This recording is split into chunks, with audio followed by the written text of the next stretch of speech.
آیت نمبر 92 تا 101 سورہ آل عمران۔ اعوذ باللہ من الشیطان الرجیم، بسم اللہ الرحمن الرحیم۔ لن تنالوا البر، ہرگز نہیں پہنچ سکتے، ہرگز نہیں پا سکتے نیکی کا اعلیٰ درجہ۔ لن تنالوا، تم ہرگز نہیں پا سکتے، البر، نیکی کا اعلیٰ درجہ، حتیٰ تنفقوا، یہاں تک کہ تم خرچ کرو، مما، اس میں سے جو، تحبون، تمہیں پسند ہے، یہاں تک کہ تم خرچ کرو اس میں سے جسے تم پسند کرتے ہو، جسے تم محبوب رکھتے ہو۔ وما تنفقوا، اور جو خرچ کرو گے، من شیء، کوئی بھی چیز، وما تنفقوا، اور جو خرچ کرو گے، من شیء، کوئی بھی چیز، فإن اللہ، تو بے شک اللہ، بہ، اس کا، علیم، خوب جاننے والا ہے۔ اللہ رب العزت نے اس آیت مبارکہ میں محبوب ترین چیزوں میں سے اللہ کے راستے میں خرچ کرنے کا حکم دیا ہے، اور فرمایا کہ تم اس وقت تک نیکی کے اعلیٰ درجے کو نہیں پا سکتے جب تک اپنی محبوب ترین چیز میں سے اللہ کے راستے میں خرچ نہ کرو۔ یہ نہیں فرمایا کہ اپنی تمام محبوب چیزیں اللہ کے راستے میں خرچ کر دو، بلکہ مما تحبون، کہ جن کو تم پسند کرتے ہو ان میں سے کچھ، تمام چیزیں نہیں، کہ انسان کو جتنی چیزیں اپنی چیزوں میں سے پسند ہیں، جو محبوب ترین ہیں، ان میں سے کچھ چیزیں اللہ کے راستے میں خرچ کر دو تاکہ تم نیکی کے اعلیٰ درجے کو پا سکو۔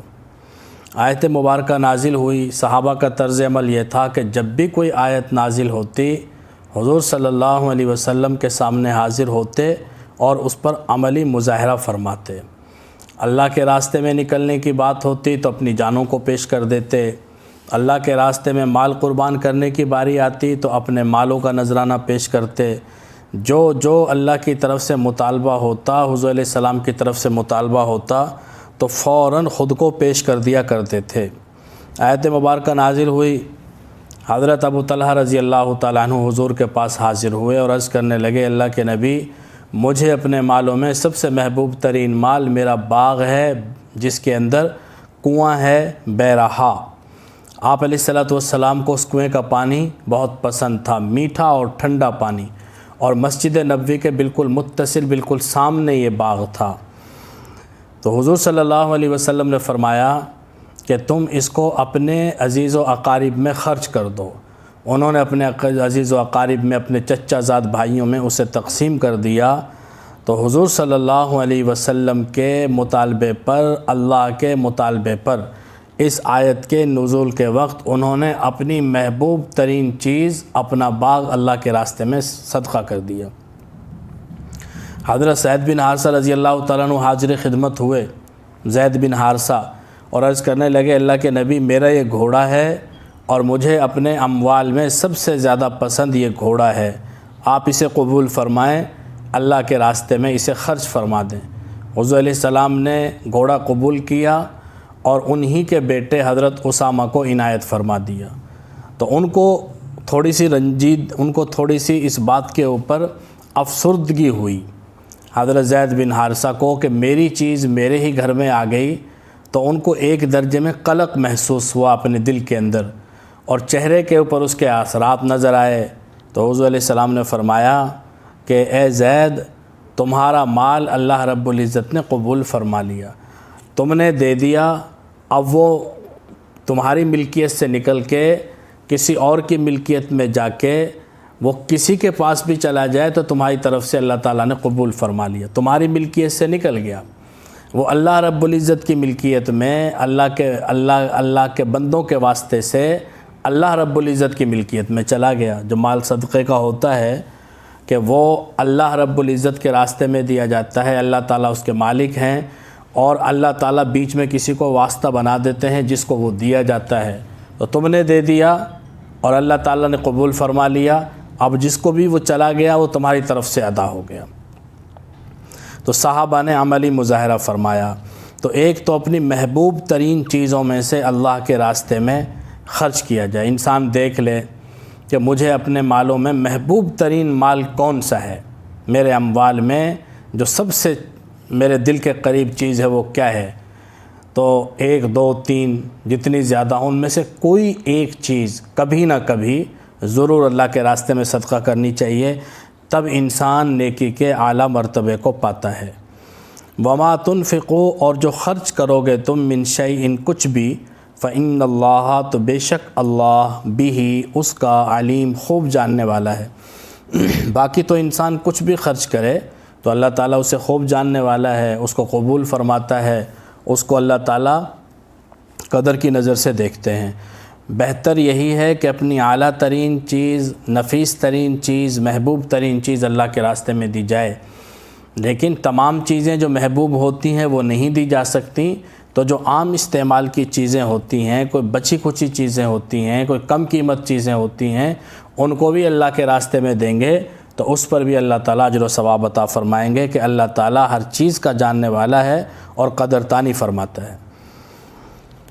بنی اسرائیل کے سامنے حضور صلی اللہ علیہ وسلم نے، یہودیوں کے سامنے حضور صلی اللہ علیہ وسلم نے جب یہ بات بیان فرمائی، اور یہ کوئی ایک دفعہ تو نہیں، متعدد دفعہ اس کا تذکرہ آتا تھا کہ حضور صلی اللہ علیہ وسلم ملت ابراہیم پر ہیں، حضور کا دین ملت ابراہیم ہے۔ تو یہودی کہنے لگے کہ اگر آپ کا دین ملت ابراہیم ہے، اگر آپ کی ملت ابراہیم ہے، تو ابراہیم علیہ السلام کے اوپر تو اونٹ کا گوشت کھانا حرام تھا، اونٹنی کا دودھ پینا بھی حرام تھا، اور آپ کی شریعت میں اونٹ کا گوشت بھی کھانا حلال ہے اور ان اونٹنی کا دودھ پینا بھی حلال ہے۔ تو اللہ رب العزت نے اگلی آیت میں اس غلط فہمی کو دور فرمایا کہ یہ بات ہی سرے سے درست نہیں ہے۔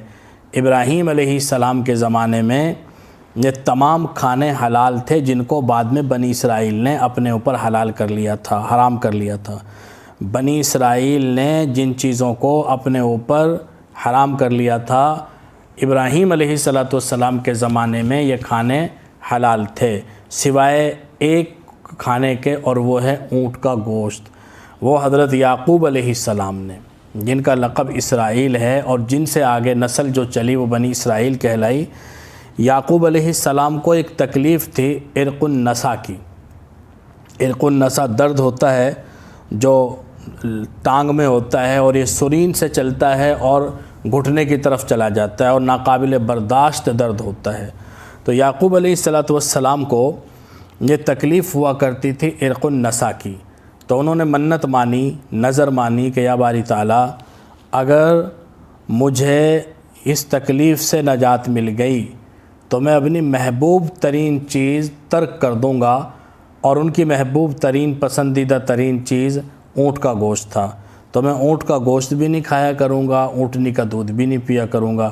اللہ تعالیٰ نے ان کو شفا عطا فرمائی۔ اور ان کے مذہب میں یہ بات تھی کہ جس چیز کی نظر مان لی جاتی تھی، اپنے اوپر کسی چیز کو اگر نظر مان کے حرام کیا جاتا تھا تو وہ حرام ہو جاتی تھی۔ ہماری شریعت میں تو ناجائز نظر ماننا ہی جائز نہیں ہے۔ اگر کوئی آدمی قسم اٹھا لے کسی ناجائز کام کو کرنے کی، یا قسم اٹھا لے کسی جائز کام کو چھوڑنے کی، تو اس کی یہ قسمیں بنیادی طور پہ درست نہیں ہیں، یہ قسمیں ہی ناجائز ہیں۔ ناجائز کام کی قسم اٹھانا ہی ناجائز ہے، اس کو قسم توڑنی پڑے گی اور قسم کا کفارہ ادا کرنا پڑے گا۔ 10 مسکینوں کو کھانا کھلانا، یا ایک مسکین کو 10 دن تک 2 وقت کا کھانا کھلانا، تو 10 مسکینوں کو کھانا کھلایا جائے 2 وقت کا، یا ایک مسکین کو 10 دن تک کھانا کھلایا جائے 2 وقت کا، تو قسم توڑنی پڑے گی، اور قسم توڑ کے اس کا کفارہ ادا کرنا پڑے گا کہ ناجائز چیز کی قسم نہیں اٹھائی جا سکتی۔ لیکن اسرائیل علیہ السلام یعنی یعقوب علیہ السلام کی شریعت میں کسی چیز کی نظر مان کر اس کو اپنے اوپر حرام کیا جا سکتا تھا۔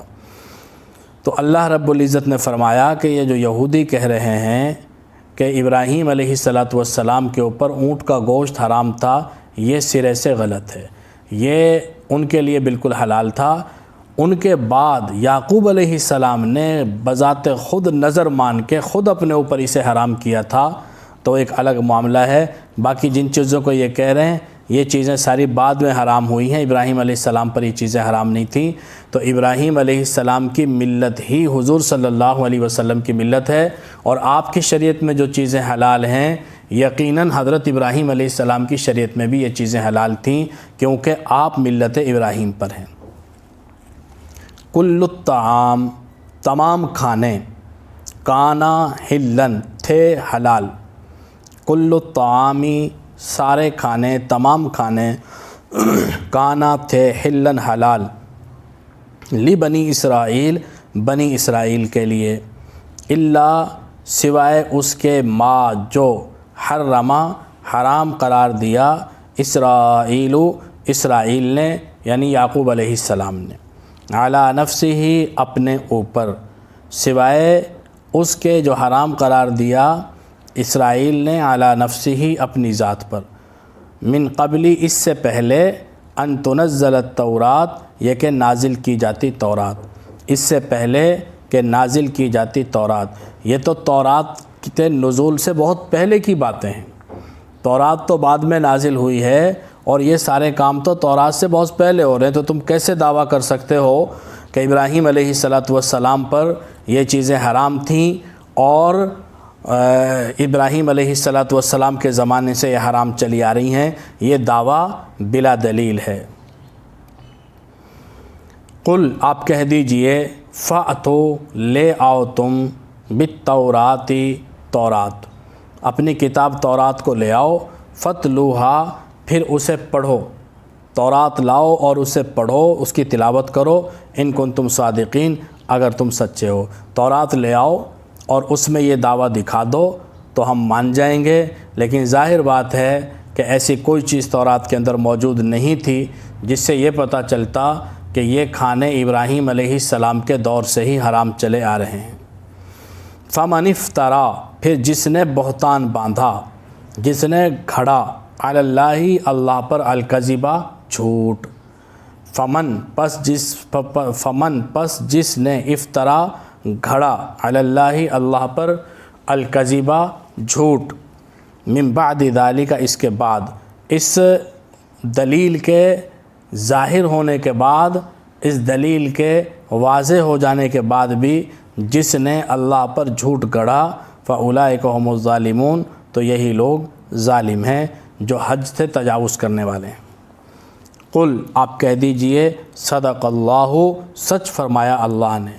اس معاملے میں بھی اللہ نے سچ فرمایا جیسے تمام ان معاملوں میں سچ فرمایا جن کو اللہ رب العزت نے اپنے نبی کے ذریعے بیان فرمایا۔ حضور علیہ السلام نے جن چیزوں کی خبر دی، جیسے ان تمام چیزوں میں حضور علیہ السلام اللہ رب العزت نے سچ فرمایا، اسی طرح اس معاملے میں بھی سچ فرمایا۔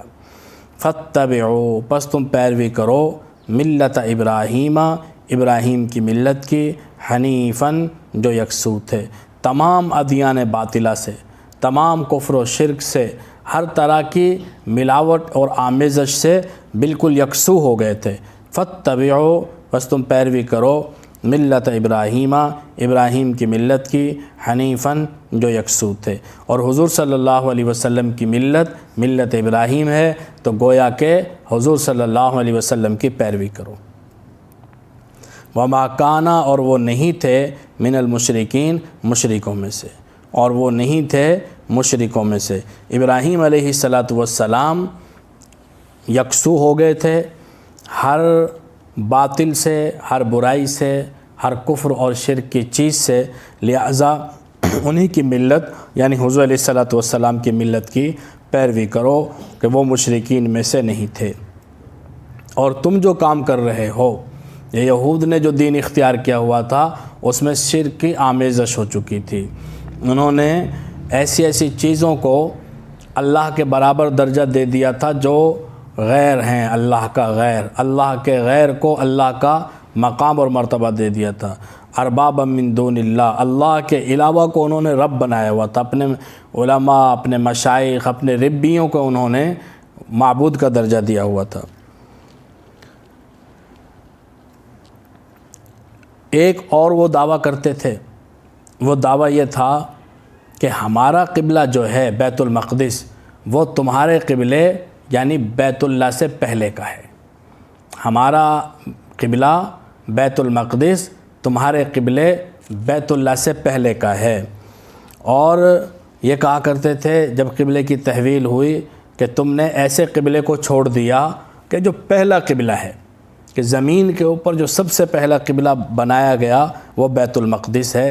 یہ بھی ان کا دعویٰ تھا۔ اللہ تعالیٰ نے اس دعوے کو بھی باطل قرار دیا اور فرمایا ان اول بیتن، بے شک پہلا گھر، ان بے شک اول بیتن پہلا گھر، وضع جو بنایا گیا، مقرر کیا گیا، للناس لوگوں کے لیے، للذی البتہ وہ ہے ببکہ جو بکہ میں ہے۔ بکہ مکہ کا دوسرا نام بکہ ہے۔ پہلا گھر جو لوگوں کے لیے مقرر کیا گیا، بنایا گیا، البتہ وہ ہے جو بکہ میں ہے۔ بکہ اس کو اس لیے کہتے ہیں کہ بکہ ہوتا ہے توڑ کے رکھ دینا، توڑ پھوڑ کر دینا، ریزہ کر دینا۔ کو جس آدمی نے بھی اس شہر کو فتح کرنے کی کوشش کی اور اس کے اوپر حملہ آور ہوا، اللہ تعالیٰ نے اس کو ٹکڑے کر دیا، ریزہ کر دیا۔ اس لیے مکہ کا ایک نام بکہ پڑ گیا تھا کہ جو بھی اس پر حملہ کرتا ہے اللہ تعالیٰ اسے ریزہ کر دیتے ہیں۔ ان اول بیتن بے شک پہلا گھر، وضع للناس جو بنایا گیا لوگوں کے لیے، للذی البتہ وہ ہے ببکہ جو بکہ میں ہے۔ حدیث پاک میں آتا ہے کہ اللہ رب العزت نے سب سے پہلا جو گھر تعمیر کروایا وہ بیت اللہ شریف ہے۔ یہ قرآن پاک میں بھی آ گیا، پہلا گھر۔ پھر اس کی وضاحت فرمائی گئی حدیث کے اندر مزید کہ جب زمین نہیں تھی اور یہاں صرف پانی تھا، تو جہاں پر اس وقت بیت اللہ شریف ہے اس جگہ پانی کا ایک بلبلہ اٹھا، جھاگ، اور اس کے اندر سے اللہ رب العزت نے جو چیز نمودار کی، جو زمین کا آغاز ہوا، وہ یہ مقام ہے جہاں پر بیت اللہ شریف ہے۔ تو پہلا گھر دنیا میں اللہ رب العزت نے جب کائنات کو بنایا، زمین کو بنایا، تو یہ جو بیت اللہ شریف جہاں پر ہے یہ مرکز ہے زمین کا، یہیں سے اللہ تعالیٰ نے زمین کا آغاز کیا تھا، اور پانی کے اوپر جو جھاگ اٹھی تھی اور جو بلبلہ بنا تھا وہاں یہ یہاں سے بنا تھا جہاں پر اس وقت بیت اللہ ہے۔ پھر اللہ رب العزت نے فرشتوں کے ذریعے سے اس مقام پر ایک گھر تعمیر کروایا، بیت اللہ، فرشتوں کے ذریعے۔ پھر اللہ تعالیٰ نے وہ آدم علیہ السلام کے ذریعے تعمیر کروایا۔ آدم علیہ السلام نے اپنا رہائشی گھر بعد میں بنایا اور بیت اللہ شریف پہلے تعمیر کیا۔ حضرت آدم علیہ السلام کے زمانے کے بعد نوح علیہ السلام کے زمانے تک وہ گھر قائم و دائم رہا۔ طوفان نوح میں وہ شہید ہو گیا، منہدم ہو گیا، پھر نوح علیہ السلام نے اسے تعمیر کیا۔ نوح علیہ السلام کے بعد پھر ابراہیم علیہ السلام نے اس بیت اللہ کو انہی بنیادوں پر جو حضرت نوح علیہ السلام نے اور حضرت آدم علیہ السلام نے جہاں پر بیت اللہ بنایا تھا، ان بنیادوں پر اس کو حضرت ابراہیم علیہ السلام نے قائم فرمایا۔ ابراہیم علیہ السلام نے نئے سرے سے نہیں بنایا تھا، اس کو انہی بنیادوں پر قائم کیا تھا کہ جو آدم علیہ السلام کی بنیادیں تھیں۔ اور بیت اللہ کے تعمیر کرنے کے 40 سال بعد بیت المقدس تعمیر کیا گیا۔ پہلے ابراہیم علیہ السلام نے بیت اللہ تعمیر کیا اور اس کے 40 سال بعد پھر بیت المقدس بھی ابراہیم علیہ السلام نے تعمیر کیا۔ حضرت سلیمان علیہ السلام نے بیت المقدس کی جو تعمیر کی تھی وہ ابراہیمی بنیادوں پر کی تھی۔ حضرت ابراہیم علیہ السلام اس سے پہلے بیت المقدس تعمیر کر چکے تھے۔ ابراہیم علیہ السلام کے بعد پھر ایک مرتبہ قبیلہ بنو جرہم نے اس کو تعمیر کیا تھا، جب اس کی عمارت کو نقصان پہنچ گیا تھا، کچھ حصہ منہدم ہو گیا تھا۔ اس کے بعد پھر عمالقہ والوں نے بیت اللہ کی تعمیر کی تھی، اور اس کے بعد پھر حضور صلی اللہ علیہ وسلم کے نبی بننے سے پہلے، آپ علیہ السلام کی بعثت سے پہلے مشرکین مکہ نے اس کو تعمیر کیا تھا۔ جب حضور علیہ السلام کے ذریعے فیصلہ کروایا تھا اور آپ نے حجر اسود کو نصب فرمایا تھا، حجر اسود کو آپ نے رکھا تھا اور فیصلہ کیا تھا آپ نے، تو مشرکین نے تعمیر کیا تھا، لیکن مشرکین نے اس کو ابراہیم علیہ السلام کی بنیادوں پر نہیں بنایا تھا۔ ان کے پاس پیسہ کم تھا اور انہوں نے یہ طے کیا تھا کہ ہم حلال کے پیسے سے بیت اللہ تعمیر کریں گے، جس کے پیسے میں حرام کی آمیزش ہے وہ اس میں پیسہ نہیں لگائے گا۔ لیکن وہ پیسہ اتنا نہیں تھا کہ ساری بنیادوں پر، ابراہیم علیہ السلام والی بنیادوں پر اس کو قائم کیا جا سکتا، لہٰذا ان لوگوں نے اس کا کچھ حصہ نکال دیا جس کو حتیم کہا جاتا ہے۔ حتیم والا جو حصہ ہے وہ مشرکین نے الگ کر دیا تھا اور باقی جگہ پر بنیادیں قائم کر کے انہی بنیادوں کے اوپر دوبارہ سے بیت اللہ کو تعمیر کر دیا تھا۔ لیکن مشرکین نے اس کے اندر تھوڑی سی ترمیم بھی کی تھی۔ ایک تو یہی ترمیم کہ بیت اللہ کا کچھ حصہ نکال کے حتیم بنا دیا۔ دوسری تبدیلی یہ کی کہ پہلے بیت اللہ کے 2 دروازے تھے۔ ابراہیم علیہ السلام نے بیت اللہ کے 2 دروازے بنائے تھے، ایک دروازہ داخلے کے لیے اور دوسرا دروازہ نکلنے کے لیے، ایک مشرقی جانب دوسرا مغربی جانب۔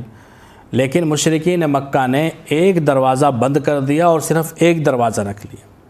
اور تیسری تبدیلی یہ کی کہ جو دروازہ سطح زمین کے ساتھ تھا اس کو اونچا کر دیا، اوپر اٹھا دیا، تاکہ جس کو ہم اجازت دیں وہ بیت اللہ میں داخل ہو سکے، ہر آدمی بیت اللہ میں داخل نہ ہو سکے۔ تو مشرکین نے جب بیت اللہ کی تعمیر کی تو انہوں نے 3 تبدیلیاں کی۔ حتیم کا حصہ الگ کر دیا بیت اللہ سے، دروازے 2 تھے ان کو 1 بنا دیا، اور دروازے کو اونچا کر دیا کہ سیڑھی لگا کے دروازے میں چڑھنا پڑے۔ حضور صلی اللہ علیہ وسلم کی خواہش تھی کہ میں بیت اللہ کو ابراہیمی بنیادوں پر قائم کروں۔ آپ نے حضرت عائشہ کے سامنے اظہار بھی فرمایا اور فرمایا کہ عائشہ، تیری قوم، میری قوم نئی نئی مسلمان ہوئی ہے، مجھے خطرہ ہے کہ ان کے درمیان انتشار پیدا نہ ہو جائے، ورنہ میری خواہش ہے کہ بیت اللہ کو ابراہیمی بنیادوں پر قائم کر دیا جائے۔ حضور صلی اللہ علیہ وسلم کی اس خواہش کا حضرت عبداللہ بن زبیر رضی اللہ تعالیٰ عنہ کو علم تھا۔ حضرت عبداللہ بن زبیر رضی اللہ تعالیٰ عنہ حضرت عائشہ رضی اللہ تعالیٰ عنہا ان کی خالہ ہیں، تو حضرت عائشہ رضی اللہ تعالیٰ عنہ نے ان کو روایت بتائی ہوگی۔ تو عبداللہ بن زبیر رضی اللہ تعالیٰ عنہ جب مکہ کے حاکم بنے تو انہوں نے بیت اللہ کو انہی بنیادوں پر قائم کر دیا حضور کی خواہش کے مطابق، جو کہ ابراہیمی بنیادیں تھیں۔ حضرت ابراہیم علیہ السلام کی ترتیب پر قائم فرما دیا۔ حجاج بن یوسف ان کا مخالف تھا۔ حجاج بن یوسف نے مکہ مکرمہ پر چڑھائی کی، حملہ کیا، عبداللہ بن زبیر رضی اللہ تعالیٰ عنہ کو شہید کیا اور بیت اللہ کے اوپر بمباری کی، منجنیق کے گولے برسائے، بیت اللہ کی عمارت کو نقصان پہنچا، اور پھر اس نے حضرت عبداللہ بن زبیر کی مخالفت میں بیت اللہ کو انہی بنیادوں پر قائم کر دیا اور عذر یہ بنایا کہ حضور علیہ السلام جس حالت میں چھوڑ کے گئے تھے ہم بیت اللہ کو اسی حالت میں رکھیں گے، حالانکہ یہ بات اسے بھی پتہ تھی کہ یہ تعمیر بالکل ٹھیک ہے اور ابراہیمی بنیادوں پر ہے، لیکن اس نے سیاسی مخالفت میں عبداللہ بن زبیر کے بنائے ہوئے بیت اللہ کو پھر شہید کر کے نئے سرے سے اسی بنیاد پر قائم کیا جس پر مشرکین مکہ نے تعمیر کیا تھا۔ بعد میں جب اسلامی حکومتوں کو استحکام نصیب ہوا اور خلافتیں مضبوط ہوئیں تو دوبارہ سے بادشاہوں نے چاہا کہ بیت اللہ کو ان بنیادوں پر قائم کر دیا جائے، ابراہیمی بنیادوں پر، لیکن پھر علماء کرام نے منع کر دیا، بالخصوص امام مالک رحمہ اللہ جیسے لوگوں نے، اور فرمایا کہ بیت اللہ کو کھلونا نہ بناؤ، ہر بادشاہ اس کو تعمیر کرے گا، آگے والا اگلا بادشاہ آئے گا وہ پچھلے کی مخالفت میں پھر اس کو پہلی بنیادوں پر لے کے جائے گا، دوسرا آئے گا پھر وہ دوسری بنیادوں پر قائم کرے گا، تو اس کو کھلونا نہ بناؤ، اس کو اب اسی حال میں رہنے دو۔ تو اب بیت اللہ ان بنیادوں پر ہے کہ جو بنیادیں ابراہیم علیہ السلام کی بنائی ہوئی تھیں، لیکن مشرکین نے اس پر بیت اللہ کو تعمیر کیا تھا۔ حضرت ابراہیم علیہ السلام کی جو بنیادیں تھیں ان میں سے کچھ حصے کو حتیم کی صورت میں الگ کر کے مشرکین نے جو بیت اللہ تعمیر کیا تھا، یہ وہ بیت اللہ اس ترتیب سے اس وقت بنا ہوا ہے۔ لیکن بہرحال اس میں ہم جیسوں کے لیے بڑی حکمت ہے کہ اگر بیت اللہ حضرت ابراہیم کی بنیادوں پر قائم ہوتا، حتیم کا حصہ بیت اللہ میں شامل ہو جاتا، تو ہم لوگوں کو ساری زندگی بیت اللہ میں داخل ہونے کا موقع نہ ملتا۔ اب جو آدمی حتیم میں نفل پڑھ لیتا ہے تو اس کو ایسے ہی ثواب ملتا ہے، اور وہی سعادت اور برکت ملتی ہے جو بیت اللہ میں نماز پڑھنے سے ملتی ہے، کیونکہ حتیم بہرحال بیت اللہ ہے۔ صرف اتنا فرق پڑتا ہے کہ اس کی چار دیواری نہیں ہے اور بیت اللہ کی چار دیواری ہے، ورنہ حتیم بھی اصل میں بیت اللہ ہے۔ تو یہ پہلا گھر ہے جو اللہ رب العزت نے بنایا انسانوں کے لیے، اور حضرت آدم علیہ السلام سے پہلے فرشتوں نے، پھر حضرت آدم نے، پھر حضرت نوح، پھر حضرت ابراہیم، پھر بنو جرہم، پھر عمالقہ، پھر مشرکین مکہ، اور پھر عبداللہ بن زبیر، اور پھر حجاج بن یوسف۔ اب یہ جو بیت اللہ بنا ہوا ہے یہ اس ترتیب پہ ہے جس پر مشرکین نے بنایا تھا، لیکن یہ بنا ہوا حجاج بن یوسف کا ہے، اور اس کے اندر بعد میں جو کوئی ٹوٹ پھوٹ ہوتی ہے تھوڑی بہت، تو شکست و ریخت ہوتی ہے تو اس کو ٹھیک کر دیا جاتا ہے، باقی اس کے بعد یہ دوبارہ سے تعمیر کرنے کی نوبت نہیں آئی۔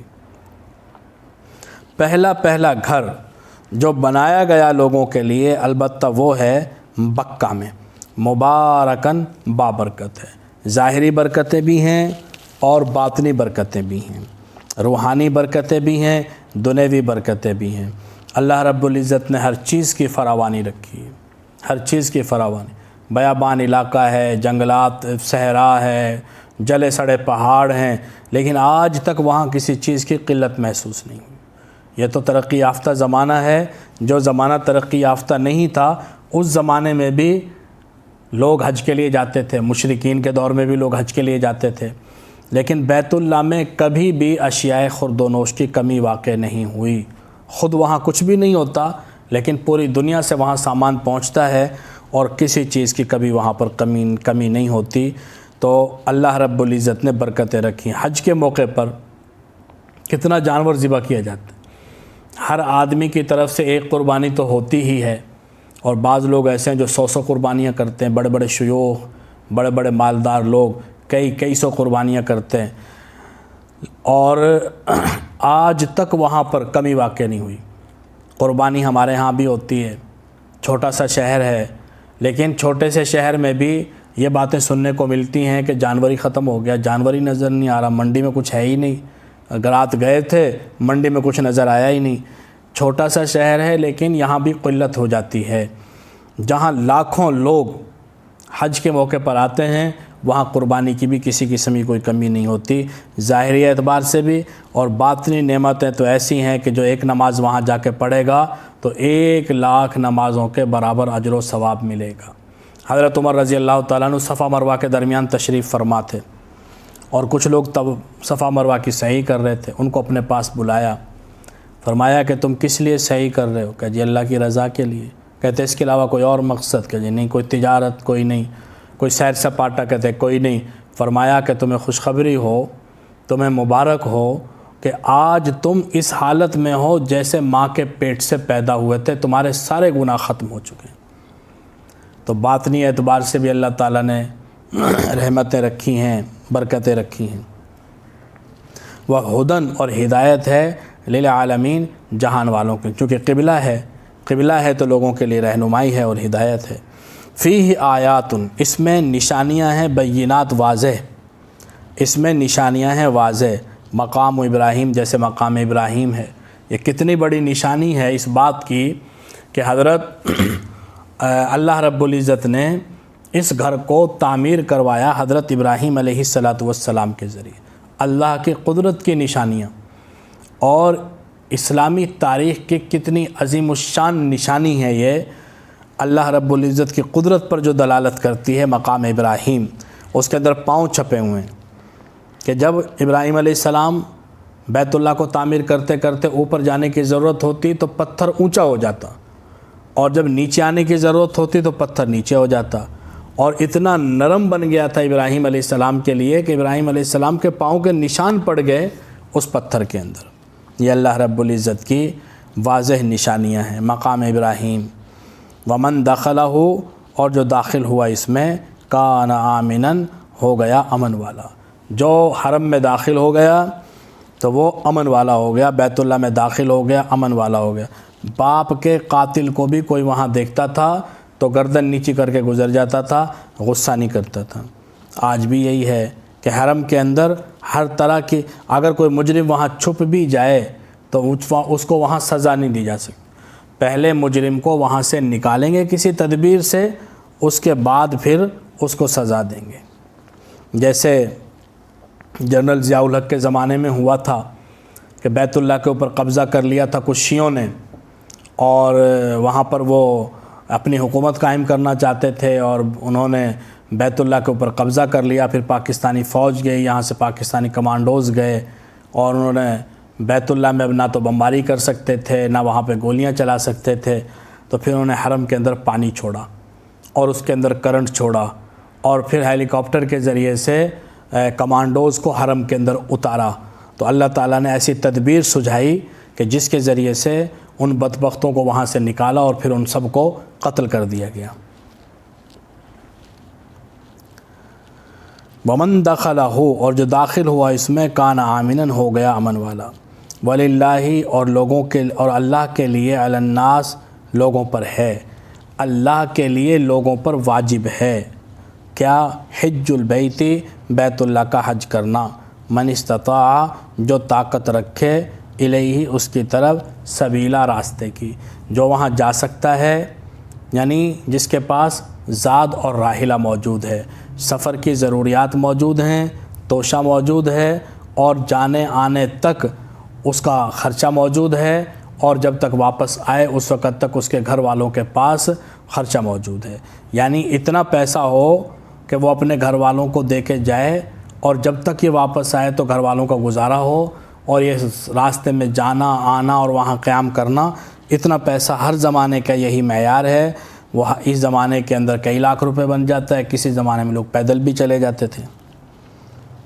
ومن کفر، اور جو کفر کرے، فإن اللہ، بے شک اللہ، غنی، بے پرواہ ہے، عن العالمین، جہان والوں سے۔ اگر کوئی مانتا ہے تو بہت بہتر ہے، نہیں مانتا، ناشکری کرتا ہے، کفر کرتا ہے، تو اللہ تعالیٰ کو جہان والوں کی کوئی پرواہ نہیں ہے۔ قل، آپ کہہ دیجئے، یا اہل الکتاب، اے اہل کتاب، لم تکفرون، تم کیوں کفر کرتے ہو، بآیات اللہ، اللہ کی آیتوں کا، واللہ شہید، اور اللہ گواہ ہے، علی ما تعملون، اس پر جو تم کرتے ہو، اللہ گواہ ہے اس پر جو تم کرتے ہو۔ قل، آپ کہہ دیجئے، یا اہل الکتاب، اے اہل کتاب، لما تصدون، تم کیوں روکتے ہو، عن سبیل اللہ، اللہ کے راستے سے، اے اہل کتاب تم کیوں روکتے ہو، عن سبیل اللہ، اللہ کے راستے سے، من، اس کو، آمنہ، جو ایمان لے آیا، کیوں روکتے ہو اللہ کے راستے سے اس کو جو ایمان لے آیا، تبغونہا، تم تلاش کرتے ہو اس میں، اس راستے میں، عوجاً، کجی، تم تلاش کرتے ہو کجی تلاش کرتے ہوئے راستے سے بھٹکانے کی کوشش کرتے ہو، وَأَنْتُمْ شُهَدَاء، اور تم اس بات پر گواہ ہو، تمہیں معلوم ہے، تمہیں اچھی طرح اس بات کی جانکاری ہے کہ جو تم کر رہے ہو یہ بالکل غلط ہے۔ وَمَا اللَّهُ، اور نہیں ہے اللہ، بغافل، غافل، عما تعملون، جو تم کر رہے ہو، اللہ اس سے غافل نہیں ہے۔ شماس بن قیس ایک یہودی تھا، بوڑھا یہودی تھا، بڑا شرارتی، ضد اور عناد سے بھرا ہوا۔ جب وہ اوس اور خزرج کے لوگوں کو آپس میں متفق اور متحد دیکھتا تھا، یہ تو ساری زندگی ان کو لڑواتے رہے اور ان کو لڑوا کے اپنا اسلحہ بیچتے رہے، ان دونوں قبائل کو لڑواتے تھے اور اسلحہ کی تجارت کرتے تھے۔ جو کام ان کا اس زمانے میں تھا وہی کام ان کا آج ہے، یا یوں کہہ لیں کہ جو کام ان کا آج ہے وہی کام ان کا اس زمانے میں تھا۔ ان کے باپ دادا بھی یہی کام کرتے رہے، لوگوں کو لڑواتے تھے اور پھر اپنا اسلحہ بیچتے تھے۔ اوس اور خزرج کو لڑواتے تھے اور پھر ان کو اسلحہ بیچتے تھے۔ جب حضور علیہ السلام مدینہ تشریف لے گئے تو وہ آپس میں بھائی بھائی بن گئے، مواخات قائم ہو گئی اور جاہلیت کی جو نفرتیں تھیں وہ ختم ہو گئیں۔ تو شماس بن قیس جیسے یہودیوں سے یہ بات برداشت نہیں ہوتی تھی۔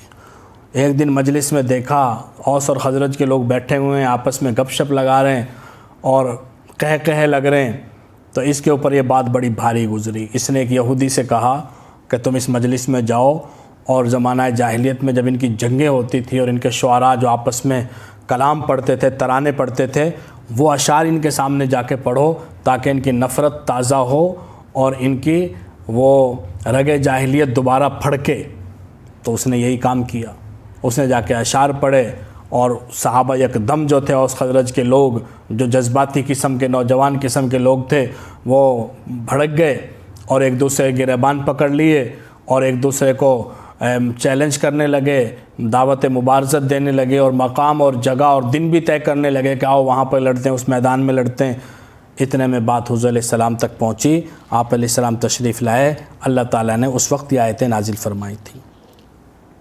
یا ایھا الذین آمنوا، اے ایمان والو، ان تطیعوا، اگر تم بات مانو گے، اگر تم اطاعت کرو گے، فریقاً ایک جماعت کی، من الذین ان لوگوں میں سے، اوتوا الکتاب جن کو کتاب دی گئی ہے، اگر تم اہل کتاب کے ایک گروہ کی بات مانو گے، ایک طبقے کی بات مانو گے، یردوکم تو وہ تم کو لوٹا دیں گے، بعد ایمانکم تمہارے ایمان لانے کے بعد، کافرین کافر بنا کر، کہتے یہ تم کو کافر بنا کر چھوڑیں گے، کفر کی طرف لوٹا دیں گے، تم ان کی بات مت مانو۔